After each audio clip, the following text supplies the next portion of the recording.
Welcome back. Can Facebook, FB, as some of us like to call it, can it see a breakup coming before you actually do your breakup, perhaps? It turns out that unfriend button on Facebook may be more important than you think, according to a new study. The more mutual friends a couple shares on Facebook, Clayton, the more likely their relationship is doomed. Well, here to weigh in is former Miss America Kirsten Haglund and Catherine Timpf of campusreform.org. Nice to see both of you this morning. Thanks for having me. All right, Kirsten, what do you make of this? What do you make of this study? Do you buy it? Well, I mean, yes, there is a really long paper. I mean, it gives a lot of really great evidence. And actually, there is an increase in studying Facebook and social media's impact on relationships. Also, self-esteem, depression, whether or not taking too many selfies is going to cause you to break up. So we're seeing more and more studies come out on the impact of social media.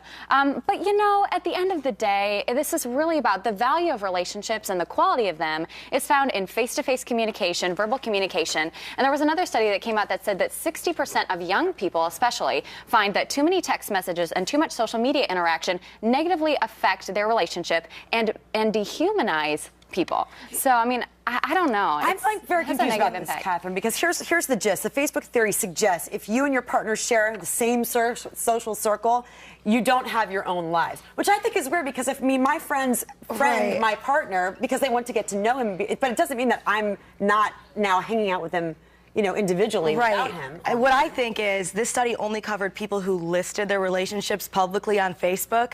So I was thinking maybe those people are more likely to share a lot of other personal details on Facebook.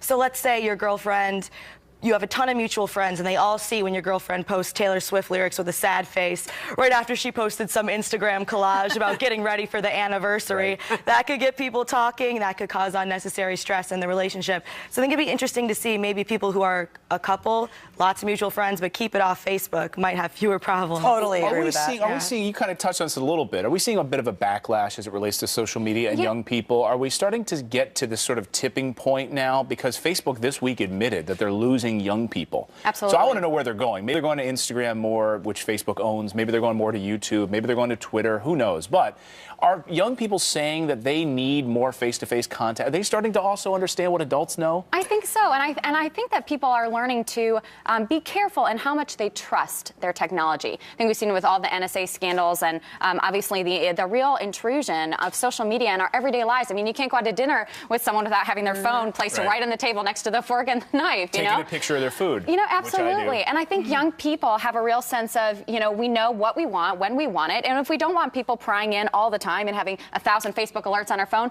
we're going to shut it off. So I think people are becoming more aware and regulating their social media use. Catherine, I don't know if it was, I think it was you who made a point in our producer talking notes, as we say, where you were saying that, you know, people tend to, when they look at what their friends are doing, they really can't help themselves to comment. I mean, especially girls. Like, we love to comment. That's what we do. We sit there and we you know, whine about our boyfriends or our husbands or whatever.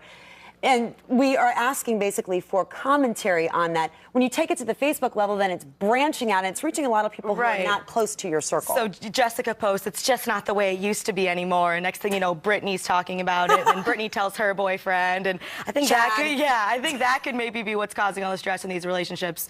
Maybe not having the mutual friends, but maybe posting all of those things on the internet. I don't, if that can obviously negatively impact. Do you think social media just sort of heightens what we already know about relationships? It's just amplifying it in the first place. That Facebook's not really predicting, I would say, that you're going to break up, you're going to break up, you're going to be together. It's just obviously amplification of it. That'd be funny, though. Absolutely. I mean, social media and Facebook is not an accurate predictor of relationship success. You know, correlation does not imply causality. But like I said, the most important thing, the most beneficial thing for relationships is to be with that person face to face. And now you can't be codependent on your partner. You know, you can't have 1,000 mutual friends. Then your relationship very well may implode. But the most important thing is to be independent individuals and spend that time face to face. And watch how many exes you allow to post on your Facebook page. Block them. Block them all. Yes, definitely. Thanks, guys, for joining us today. Thank you. Thanks for having me. All right, thanks, guys. Well, listen, just for friends and family. Coming up here on the show, New York City's top cop